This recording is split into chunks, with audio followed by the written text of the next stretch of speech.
Hindi lahat ng tao sasali sa networking. Bakit? Iba-ibang hilig natin. Yun ang kagandahan ng tao. Kasi just imagine mo kung ang gusto ko black, lahat ng tao gusto din nila black, hindi na magiging maganda at interesting ang buhay.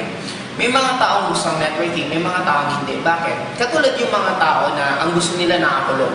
Nakakulong sa isang kwarto, na yun at yun lang ginagawa nila. Mahirap mo rin sila mapa-networking. Bakit? Ang networking more, ito yung mga outgoing na tao. Ito yung mahilig pumunta sa iba't ibang lugar. Ito yung taong mahilig sa challenges. Yun ang normally mga taong nag-networking. May mga iba rin tao na kung ano na nakasanayan nila, ayaw na nilang mag-adjust. Parang, ang change. Kaya maraming taong ayaw ng change kasi the moment magkaroon ka ng change, automatic, anong kadugtong? Mawawala yung tinatawag na comfort. Magiging uncomfortable ka sa ginagawa mo the moment nagkakaroon ka ng change. Kaya maraming tao na gusto nila kung ano nakasanayan nila, yun lang, kasi nandun na sila. Na-comfort na sila ng ginagawa nila, kaya ayaw nilang gawin.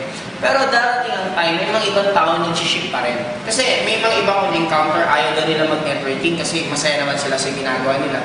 It's normal, the moment hindi pa nila masyadong need yung income. Pero the moment kinakapos na ng kita, doon na yung pamilya nila, kailangan pa ng mas malaking kita, doon na nila paminsan na-appreciate. Kaya ang gawin mo lang, antayin mo lang, may mga ibang taon talagang antayin mo munang mahinog, ma-open up, ma-appreciate ang networking, saka mo sila pwedeng mapa-join.